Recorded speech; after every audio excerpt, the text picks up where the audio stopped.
Good morning students. आज हम लोग एस ब्लॉक एलिमेंट्स में एनोमलस बिहेवियर ऑफ लिथियम और उसकी मैग्नीशियम के साथ डायगोनल रिलेशनशिप को स्टडी करेंगे। ये स्टडी करने से पहले हम लोगों ने आपके एल्कली मेटल्स में उनके इलेक्ट्रॉनिक कॉन्फ़िगरेशन, उनकी फिजिकल प्रॉपर्टीज़ और केमिकल प्रॉपर्टीज़ को हमने स्टडी करा। नाउ लिथियम जो होता है उसका साइज़ आपका काफ़ी छोटा होता है और छोटा साइज़ होने की वजह से जो दूसरे एल्कली मेटल्स हैं उनसे लिथियम की जो प्रॉपर्टी होती है वो डिफ़र करती है और ये लिथियम एलिमेंट जो है आपका मैग्नीशियम के साथ या मैग्नीशियम की भांति प्रॉपर्टीज़ को शो करता है। इस तरह की प्रॉपर्टीज़ जो शो होती हैं इसको हम आपका डायगोनल रिलेशनशिप के नाम में हेडिंग में स्टडी करते हैं। नाउ अगर इसका जो एनोमलस बिहेवियर है दूसरे आपके एल्कली मेटल्स का, उसका कारण क्या है?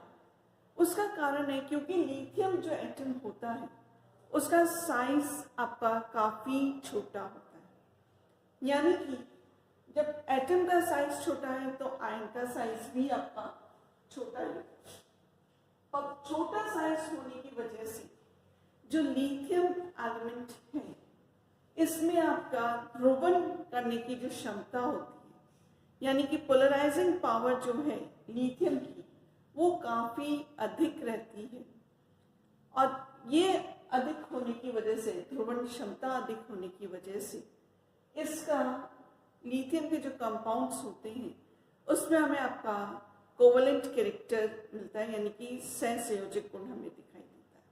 और इसको हमने एक्सप्लेन करा था फाजन के नियम से, यानी कि फाजन के नियम के अनुसार हम बात करें किसी भी धनायन का यदि साइज छोटा होता है और वो जब एनायन के कांटेक्ट में आता है तो एनायन के साइज जो होता है उसको वो आपका पोलराइज करता है, यानी कि ध्रुवीकृत होता है। जो उसका जो शेप होता है आयनाइन का वो आपका डिफॉर्म हो जाता है और इस तरह से हमें इसमें कोवेलेंट कैरेक्टर जो है वो हमें दिखाई देती है। दूसरी अगर हम बात करें तो लिथियम के जो है आयनाइजेशन पोटेंशियल एनर्जी, यानी कि आयनन करने के लिए जो आवश्यक ऊर्जा चाहिए लिथियम को, वो आपका काफ़ी अधिक रहता है। और जब आयनाइजेशन एनर्जी बहुत अधिक रहेगी तो इसका जो आपका इलेक्ट्रोपॉजिटिव कैरेक्टर है वो क्या होगा, बहुत कम हो जाएगा। तो ये जो तीन सारे पॉइंट्स हैं, यानी कि smaller size of atom and ion, greater polarising power और आपका लीस्ट इलेक्ट्रोपॉजिटिव कैरेक्टर जो है, ये आपके दूसरे जो आपके एल्कली मेटल्स हैं उनसे लिथियम को डिफर करते हैं। अब मैग्नीशियम की भांति ये हमें किस तरह से आपके प्रॉपर्टीज को शो करता है, यानी कि इसमें आपका मैग्नीशियम और लिथियम में डायगोनल रिलेशनशिप क्या है, तो उसके पॉइंट्स को स्टडी करने से हम अगर इसमें देखते हैं तो आपका जो लिथियम के जो मेल्टिंग पॉइंट्स और बॉइलिंग पॉइंट होते हैं लिथियम के, वो बहुत हाई होते हैं as compare to other alkali metals, यानी कि मैग्नीशियम में भी आपका जो मेल्टिंग और बॉइलिंग पॉइंट्स होंगे वो काफ़ी अधिक होते हैं आपका। दूसरा, जिस तरह से आपका मैग्नीशियम एक आपका हार्ड एलिमेंट है उसी की भांति आपका लिथियम भी काफ़ी कठोर होता है, जबकि दूसरे एल्कली मेटल्स जो होते हैं वो कंपैरेटिवली सॉफ्ट होते हैं। तो दूसरे आपके क्षारीय धातुओं की तुलना में जो लिथियम है वो आपका हार्ड होगा, कठोर होगा। दूसरा, जिस तरह से कि अगर हम बात करते हैं इसके रिएक्टिविटी की बात करते हैं तो जो आपके लिथियम को छोड़ के जितने आपके एल्कली मेटल्स हैं वो सारे के सारे हमें आपके बनाते हैं सुपर ऑक्साइड या पर ऑक्साइड बनाते हैं, लेकिन लिथियम जो है आपका बिल्कुल ऑक्सीजन से रिएक्ट करके हमें आपका नॉर्मल ऑक्साइड फॉर्म करता है। तो यहाँ से भी रिएक्शन जो है आपके ऑक्सीजन के साथ वो भी डिफर करती है। लिथियम हाइड्रोक्साइड जो है मैग्नीशियम हाइड्रोक्साइड की भांति एक आपका दुर्बल क्षार है जबकि दूसरे जो हाइड्रोक्साइड्स होते हैं एल्कली मेटल्स के, वो सब प्रबल क्षार होते हैं। कोवलेंट नेचर की वजह से आपके जो हैलाइड्स हैं लिथियम के या एल्काइल्स हैं, वो आपके मैग्नीशियम की भांति ऑर्गेनिक सॉल्वेंट्स में सॉल्युबल होते हैं, यानी कि आपके जो लिथियम के जो हैलाइड्स होंगे, एल्काइल्स होंगे, वो आपके कार्बनिक विलायक में विलेयशील होंगे। इसके बाद जो लिथियम जो है नाइट्रोजन के साथ अभिक्रिया करके नाइट्राइट्स फॉर्म करता है, जो कि दूसरे एल्कली मेटल्स ये फॉर्म नहीं करते। लिथियम नाइट्रोजन के साथ करके आपका Ni3n बनाया, that is lithium nitrate form होता है। लिथियम के जो कार्बोनेट्स होते हैं, हाइड्रोक्साइड्स होते हैं, नाइट्रेट्स होते हैं, ये अगर हम उसको गर्म करते हैं तो हमें अपने डिकम्पोज हो जाते हैं, विघटित हो जाते हैं। लिथियम कार्बोनेट को जब हम हीट करते हैं तो ये हमें आपका लिथियम ऑक्साइड और कार्बन डाइऑक्साइड गैस निकलती है। इसी तरह से आपका मैग्नीशियम कार्बोनेट को भी जब हीट करते हैं तो हमें मैग्नीशियम ऑक्साइड और कार्बन डाइऑक्साइड गैस निकलती है। लिथियम हाइड्रोक्साइड को हीट करने पे लिथियम ऑक्साइड और वाटर निकलता है। सिमिलरली मैग्नीशियम हाइड्रोक्साइड को भी जब हीट करते हैं तो हमें मैग्नीशियम ऑक्साइड और वाटर आपका निकलता है।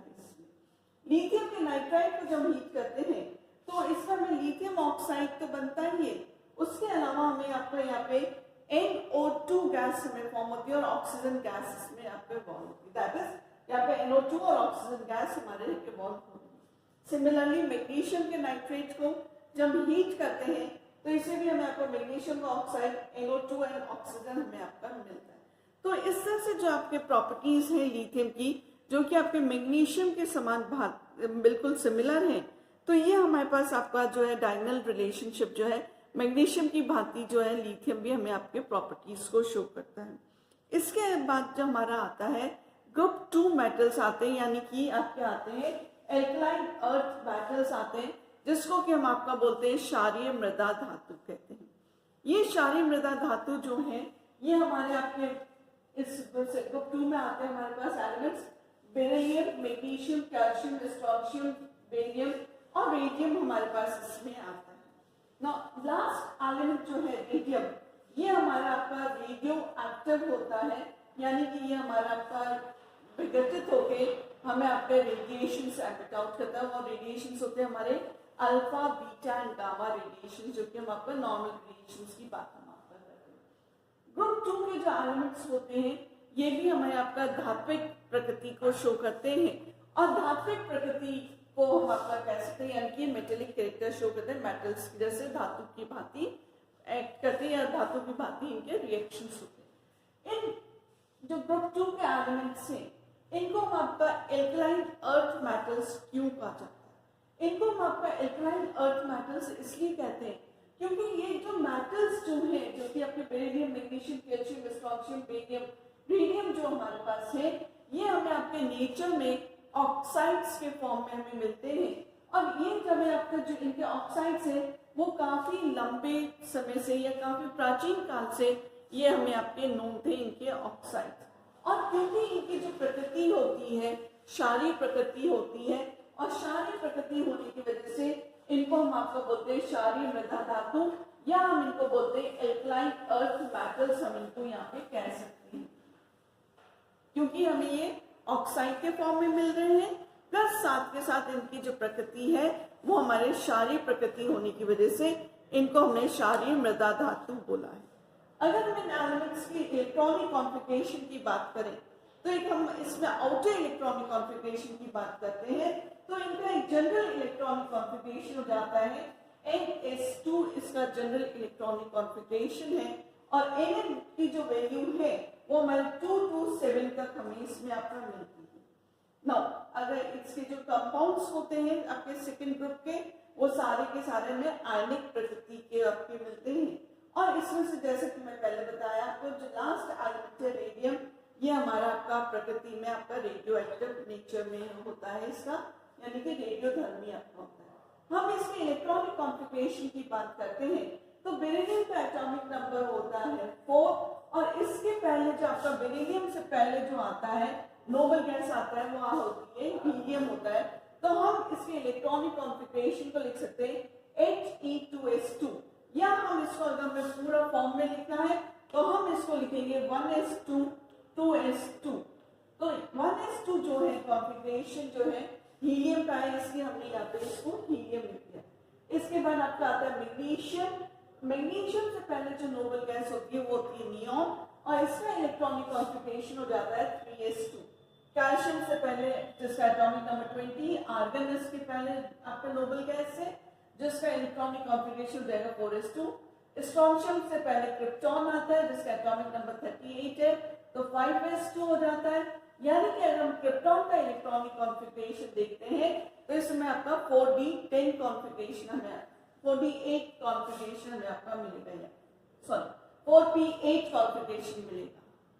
आई एम सॉरी 4p8 होगा लास्ट में आपका क्रिप्टॉन का इलेक्ट्रॉनिक कॉन्फ़िगरेशन। बेरियम से पहले आपका ज़ीनॉन गैस आती है, और ज़ीनॉन का जो आपका है इलेक्ट्रॉनिक कॉन्फ़िगरेशन हम लिखकर फिर आगे 6s2 लिख देंगे तो वो हमारा इलेक्ट्रॉनिक कॉन्फ़िगरेशन हो जाएगा बेरियम का। रेडियम का इलेक्ट्रॉनिक कॉन्फ़िगरेशन इसका एटॉमिक नंबर 88 है। इसके पहले आपके रेडॉन आता है जो कि आपका 7s2 इसका इलेक्ट्रॉनिक कॉन्फ़िगरेशन होगा। तो इस तरह से अगर हम आपका देखते हैं तो हमारे पास इनका जो जनरल इलेक्ट्रॉनिक कॉन्फ़िगरेशन जो है अगर हम उसको स्टडी करते हैं तो इनके आउटर मोस्ट शेल जो होता है वो s ऑर्बिटल रहता है, और s ऑर्बिटल में हमारे सब में दोनों में आपके जो है 2 इलेक्ट्रॉन्स हमारे ऑक्यूपाई हमारे पास होते हैं। यानी कि हम इसको जनरल इलेक्ट्रॉनिक कॉन्फ़िगरेशन ns2 से रिप्रेजेंट कर सकते हैं। इसके बाद जो हमें स्टडी करना है इस टॉपिक में वो है इन एलिमेंट्स की आपके फिजिकल प्रॉपर्टीज, केमिकल प्रॉपर्टीज। लेकिन यहाँ पे ये प्रॉपर्टीज स्टडी करने से पहले हम एक पॉइंट को और डिस्कस करेंगे। जिस तरह से आपका एल्कली मेटल्स के अंदर लिथियम के जो आपका बिहेवियर था वो आपका मैग्नीशियम से आपका जो या प्रॉपर्टीज उसकी मिलती थी, बिल्कुल उसी बात की जो बेरिलियम है ये भी हमें का डायगोनल रिलेशनशिप शो करता है एल्यूमिनियम के साथ। तो यानी कि जो आपका बेरिलियम की जो प्रॉपर्टीज होंगी वो आपके रेस्ट ऑफ द एलिमेंट से स्लाइटली डिफर करेंगी। तो यहाँ पे भी हमारे पास बिल्कुल उसी भांति मिलेगा जिस तरह से लिथियम का डायगोनल रिलेशनशिप हमें मैग्नीशियम से मिला था, उसी तरह से जो बेरिलियम भी हमें आपका एल्यूमिनियम के साथ डायगोनल रिलेशनशिप शो करेगा। Thank you.